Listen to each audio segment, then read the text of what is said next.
बाकी कोई कवर है।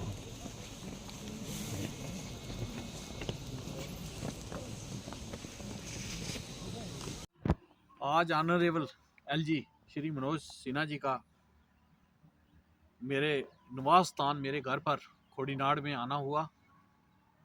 मैं सोचता हूँ कि जम्मू कश्मीर के एक हेड होने के नाते उनका मेरे घर में आना और मेरे पिताजी का जो देहांत हो गया था, मेरे पिताजी स्वर्गवास हो गए थे, उनका अफसोस करना और एक हेड होने के नाते मेरे पूरे परिवार को ढांढस देना, हौसला देना कि पूरा हम अफसोस कर रहा हूँ उनके पिताजी का।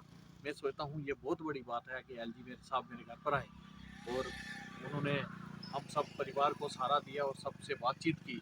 मेरे पूरे परिवार से मैं एलजी साहब का धन्यवाद करना चाहता हूँ, उनका बहुत बहुत धन्यवाद। एलजी साहब ने हाँ सब कोई बात नहीं।